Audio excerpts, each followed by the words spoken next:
શ્રાવણ માસના શુક્લ પક્ષની પુત્રદા એકાદશીની વ્રતકથા. એક સમય ધર્મરાજ યુધિષ્ઠિરે ભગવાન શ્રી કૃષ્ણને પૂછ્યું, શ્રાવણ સુધી એકાદશીનું શું નામ છે? તે કૃપા કરીને તમે મને કહો.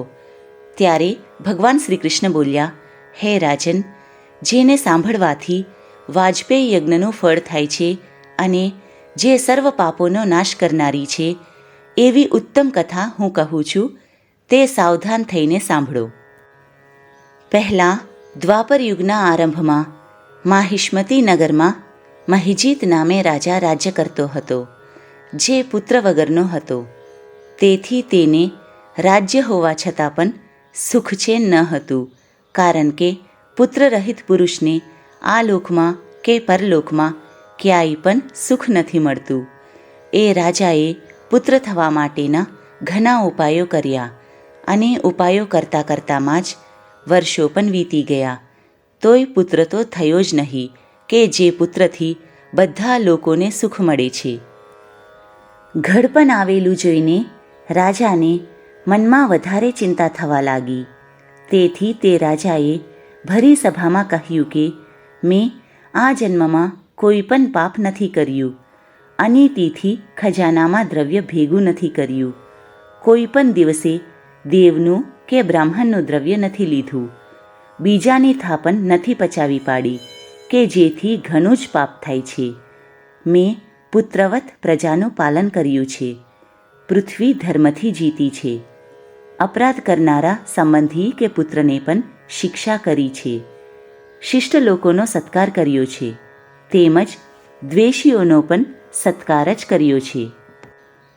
હે ઉત્તમ બ્રાહ્મણો, આમ હું ધર્મથી ચાલું છું, છતાં પણ કયા કારણથી મને પુત્ર નથી થતો તેનો વિચાર કરો.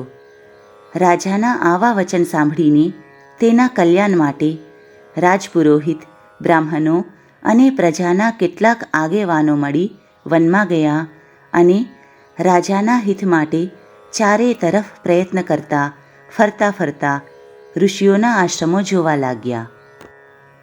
એમ આશ્રમો જોતા જોતા એક આશ્રમમાં ગયા, જ્યાં લોમશ ઋષિ તપ કરતા હતા, જેઓ આનંદમય, બાધારહિત, નિરાહાર, પ્રાચીન ધર્મતત્વને જાણનારા, સદડા શાસ્ત્રોમાં પ્રવીણ હતા.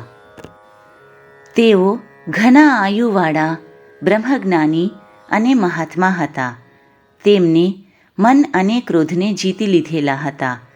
એક કલ્પ વ્યતીત થયે તેમનું એક રોમ ખરી પડતું હતું, તેથી જ તેનું નામ લોમશ પડેલું. તેઓ ભૂત, ભવિષ્ય અને વર્તમાનને જાણનારા હતા. એ મુનિરાજને જોઈને બધા ખુશ થયા. તેમની નજીક જઈ યથાયોગ્ય પ્રણામ કરીને આપસમાં કહેવા લાગ્યા કે આપના સારા નસીબથી ઋષિના દર્શન થયા છે. નમ્રપણે ઊભેલાઓને જોઈને ઋષિરાજે કહ્યું કે તમે શા કારણે અહીં આવ્યા છો? મને જોઈ ખુશ થતાં કેમ વખાણો છો તે કહો. તમારું જેમ કલ્યાણ થાય તેમ હું કરીશ, તેમાં કોઈ સંદેહ રાખવો નહીં, કારણ કે અમારા જેવાનો જન્મ પરોપકાર માટે જ છે, એમાં શંકા નથી. ઉપસ્થિત થયેલા બધાએ કહ્યું કે અમે જે કારણે અહીં આવ્યા છીએ તે કહીએ છીએ. એક સંશયને દૂર કરવા માટે અમે આપની પાસે આવ્યા છીએ. હે મહારાજ, હાલ મહિજીત નામે અમારો રાજા છે. તે રાજા પુત્રવત અમારું પાલન કરી રહ્યો છે, પણ એને પુત્ર નથી, તેથી તે ચિંતામાં જ રહે છે. આ જ કારણોથી અમને પણ ખેદ થાય છે. એટલા માટે મનને સ્થિર કરી અમે અહીં તપ કરવા આવ્યા છીએ. તેટલામાં સારે નસીબે અમને આપના દર્શન થયા. હે મહારાજ, મહાત્માઓના દર્શનથી જ કાર્યસિદ્ધિ થાય છે, માટે રાજાને પુત્ર થાય તેવો ઉપાય બતાવવા કૃપા કરો. આ સાંભળીને મુનિએ ધ્યાન ધર્યું અને રાજાના પૂર્વજન્મની હકીકત જાણી ઋષિ કહેવા લાગ્યા કે આ રાજા ગયા જન્મમાં વૈશ્ય હતો. તે નિર્ધન હતો. તે નીચ કર્મ કરતો હતો. વેપાર માટે એક ગામથી બીજે ગામ ફર્યા કરતો હતો. એક વખત જેઠ સુદ બારસને દિવસે મધ્યાહ્ન સમયે તે વાણિયો ગામની ભાગોળે આવ્યો. તે વખતે તે ઘણો જ તરસ્યો હતો. તેથી સુંદર જલાશય જોઈ ત્યાં પાણી પીવાના વિચારથી ગયો. એ જ વખતે તાજેતરમાં જ વિયાયેલી વાછરડાવાળી, તૃષાથી આતુર થયેલી અને તડકાથી વ્યાકુળ થયેલી એક ગાય તે જ જલાશયમાં પાણી પી રહી હતી. તે ગાયને પાણી પીતી બંધ કરીને વાણિયો પોતે પાણી પીવા લાગ્યો. આ કર્મના જ પાપથી આ જન્મમાં રાજાને પુત્ર નથી, પણ પૂર્વજન્મના કર્મોને કારણે જ શત્રુરહિત રાજ્ય મળેલું છે. આ સાંભળીને લોકોએ કહ્યું, હે મુનિ, પુરાણોમાં સાંભળવામાં આવ્યું છે કે પુણ્યથી પાપનો નાશ થાય છે. માટે કૃપા કરીને પુણ્યનો ઉપદેશ કરો, જેથી આ રાજાનો પાપ નાશ પામે અને પુત્ર થાય.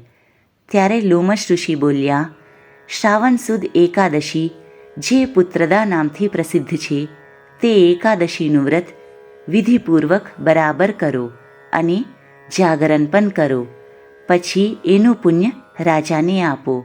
એમ કરવાથી રાજાને ત્યાં અવશ્ય પુત્ર થશે. ઋષિરાજનું આવું કહેવું સાંભળીને તેમને પ્રણામ કરીને સદડા હર્ષ પામતા પાછા ફર્યા. પછી જ્યારે શ્રાવણ માસ આવ્યો ત્યારે લોમશ ઋષિનું કહેલું યાદ કરી રાજાની સાથે સદડી પ્રજાએ શ્રદ્ધાપૂર્વક એકાદશીનું વ્રત કર્યું અને બારસને દિવસે રાજાને પુણ્ય આપ્યું. તે પુણ્યના પ્રભાવથી રાની ગર્ભવતી થઈ અને 9 માસ પૂરા થયે સુંદર પુત્રનો જન્મ થયો. ભગવાન શ્રી કૃષ્ણ બોલ્યા, હે રાજન, એવી રીતની કથા પુત્રદા એકાદશીની છે. આ લોકમાં તથા પરલોકમાં સુખની ઈચ્છાવાળા પુરુષે તે દિવસે વ્રત કરવું. જે માણસ આ એકાદશીનું મહાત્મ્ય સાંભળે છે તે બધા પાપોમાંથી મુક્ત થાય છે. આ લોકમાં પુત્ર સુખ ભોગવે છે અને મૃત્યુ બાદ સ્વર્ગે સિધાવે છે.